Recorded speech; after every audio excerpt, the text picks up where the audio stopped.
So hello friends, welcome back to the channel Learner Life. So today we'll be talking about the tips and tricks of using MacBook Pro 2019 and above models. So basically this model which you can see, it has MacBook Pro 2019 with touch bar. So those who are aware and who already know the hidden features, so they can skip this video. Otherwise they can also watch to just have a look about the features which the MacBook comes with. So if you like the video, then hit the like button, comment it and give a nice feedback by commenting on it. So video शुरू करने से पहले मैं बताना चाहता हूँ कि इसमें और भी बहुत सारे फीचर्स होंगे, बट मैं यूजुअली जो फीचर्स यूज़ करता हूँ मैं वही डिस्कस कर पाऊँगा वीडियो में, और ये काफ़ी हेल्पफुल होंगे आपके लिए, और ये आपकी efficiency of using the laptop उसको भी आपको इम्प्रूव करेंगे. So let's start the video. So the first trick which I usually use while using my MacBook is by using the command and the tab button you can switch between the applications. So as you can see these are the applications which are already open. ये सारी applications अभी open हैं, पर आपको at the same time कोई application ऐसी है जिससे आपको quit करना है तो वो आप easily कर सकते हैं. For that you have to just press that command and tab button and go to the particular app which you want to quit. So once your cursor is there, then you have to just press the Q button. So once you press the Q button, that particular app is gone and it is no more in your applications. So this comes very handy and it improves your efficiency when you want to actually close any application. So next comes the resizing of the folders. So as you can already see, these are the folders here. So if you want to resize it, you can easily do it by pressing the command and the plus button. So if you will press the plus button, it will increase, and if you press the minus button, the size of the folder will decrease. So usually I keep my settings to this size because it looks more organized and the folders are a little small. So next is a very important feature, and I usually use it a lot. So in which you can easily rename the folders by just force touching your trackpad. So that depends the model which you are using. So this model, which is 2019 MacBook Pro, in this it is force touch enabled. The trackpad, if you force touch the trackpad, you can easily do many other functions which are very handy. So if you want to rename these folders, let's say I want to actually rename this folder, what I have to do is I have to just scroll over to this text and I have to force touch here. So once I force touch, I can easily name the folder and I can change the name of the folder. So this is very handy. In this way you can actually rename any of your folder just by force touching it.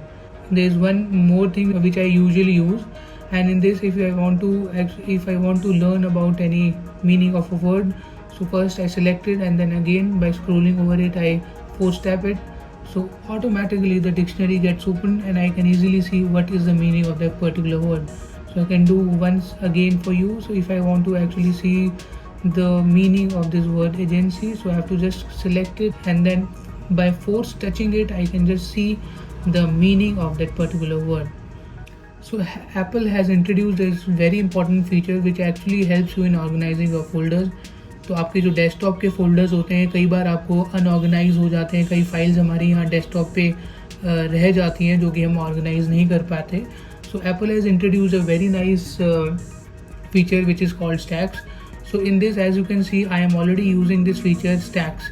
So if I just unmark and untick this feature, you can see that how disorganized my desktop looks.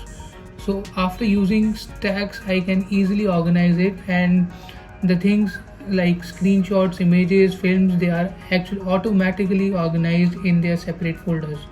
So I usually use these settings and it is very helpful for me. Whenever I paste anything on my desktop, it easily gets arranged into the folder. So another setting which I use with stacks is group stacks by date last opened. So those files which I have not opened for more than 7 days and within 30 days they are actually, you can see it here. So this is how this stack is used, and this is very handy. It helps me actually accessing my files more efficiently and more speedily. So next comes a very important feature which I usually use a lot, which is called hot corners. Actually this 4 sides of your laptop, these are 4 corners, and you can actually make an action gesture in which if you scroll over your mouse towards those angles, then an application is open. or you can just access those. So for that, what can you do is you have to go to system preferences and mission control. After going to mission control, here you can see hot corners. You have to tap here. So as you can already see, these are the action screen corners, 4 action screen corners. You can change them, it gets open, and down if I scroll, then my laptop gets locked. Right to the top corner, no, it is notification center, and down is application window. If I want to actually access my notification center, I have to just scroll my mouse to the right top corner and my notification center gets open. Next to that is the printer settings. So basically, if your computer has installed a printer in it and you want to actually give some commands for printing any files, so whichever printer you are using, you have to just drag that printer and to your desktop.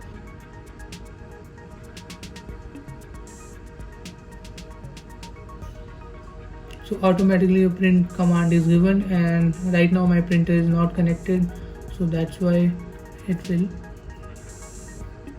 not work.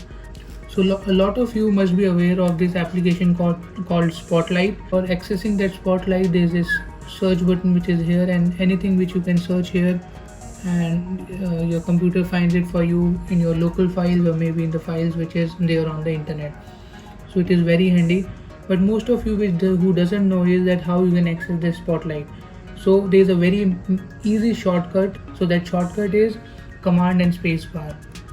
So basically, you have to press the command and space bar, and just by pressing the command and space bar, your Spotlight gets open. So another thing which you can do on your Spotlight is conversions and calculations.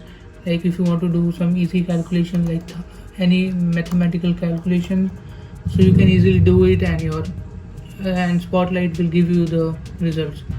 Apart from that, if there are any conversions which you do want to do, so you can do that as well.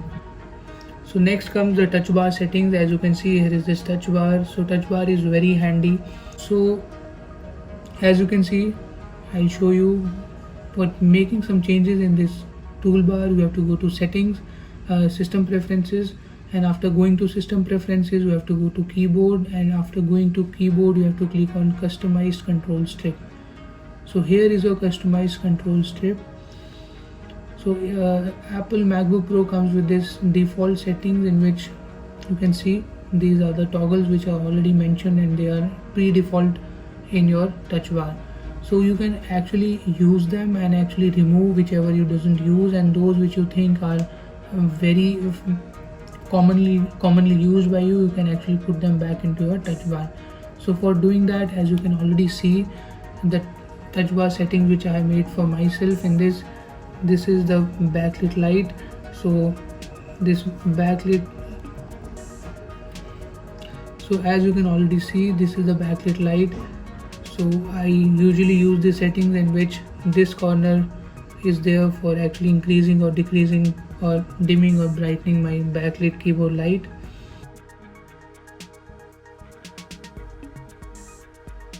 Next to it is brightness toggle bar. So in this, you have to just tap to this brightness and you can actually slide it. So if you slide it to the right, it increases your brightness, and if you slide it to your left, it decreases your brightness. So one thing which you doesn't know, and most of you doesn't know and must not be aware of, is not only you have to don't even press, you have to just keep on tapping on this brightness button. If you keep on tapping to your right, it will increase the brightness, and if you keep on tapping to the left, it will decrease the brightness. So in spite of first tapping to this button and then actually sliding it for increasing or decreasing, you can actually just keep on tapping to this button to the right and left to dimming and actually brightening your screen. Apart from that, this is the volume slider. Again, the settings are same for the volume slider. You have to just tap on the volume slider and don't have to tap twice to actually do that function. This is the mute button, and then this is the button this toggle which I usually use, and this is for using and shifting your laptop into the night mode.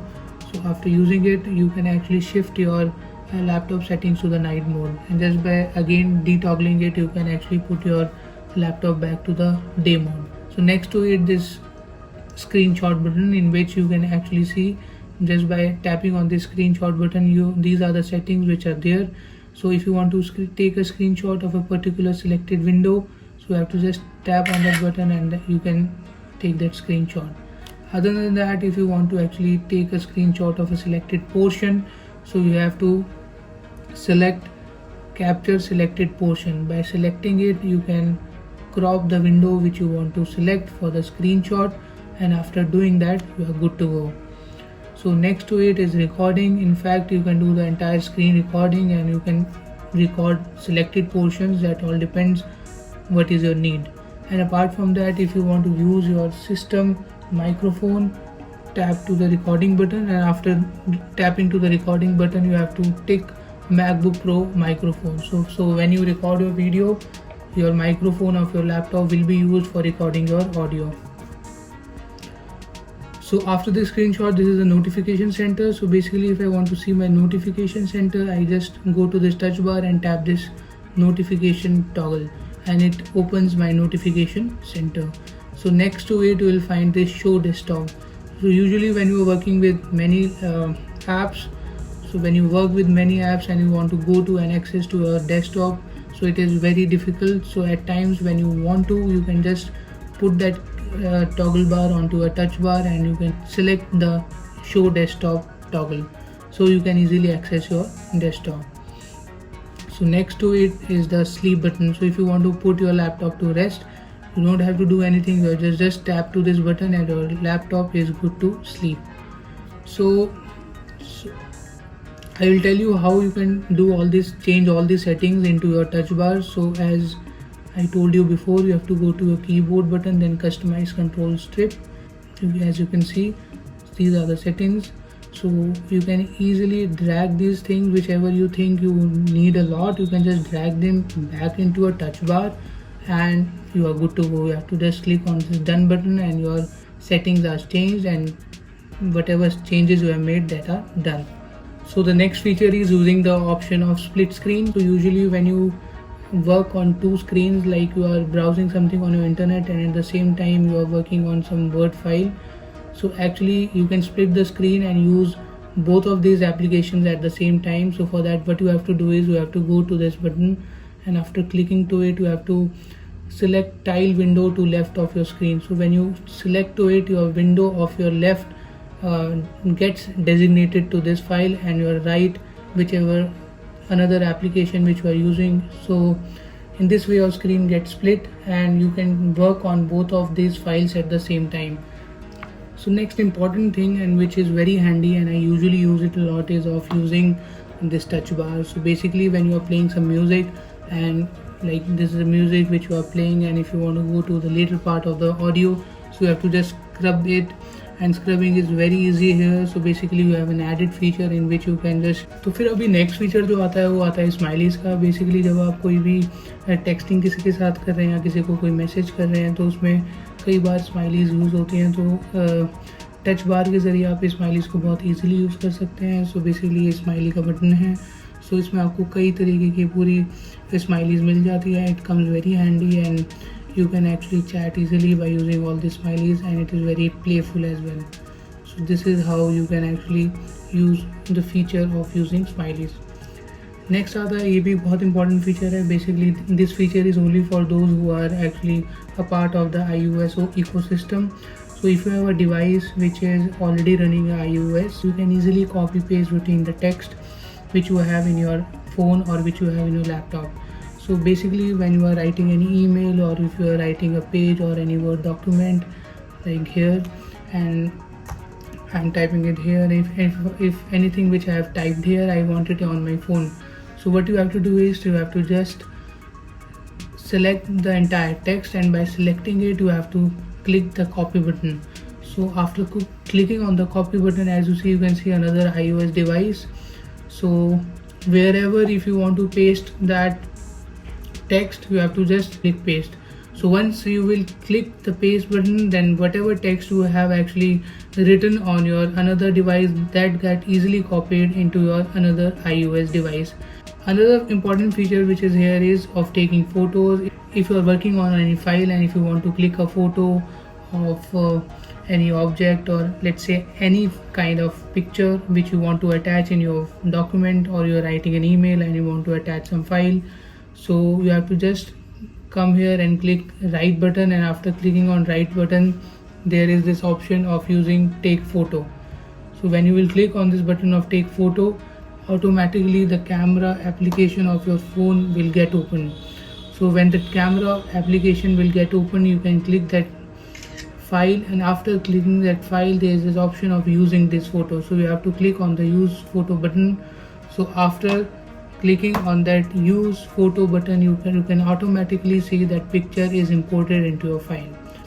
So guys, these are all those features which I wanted to tell you. I think this video will be helpful for you, for those who want to actually use these features. So if you like this video, please hit the like button and subscribe to the channel. I'll keep on bringing such videos which are very informative and which will actually help you in learning.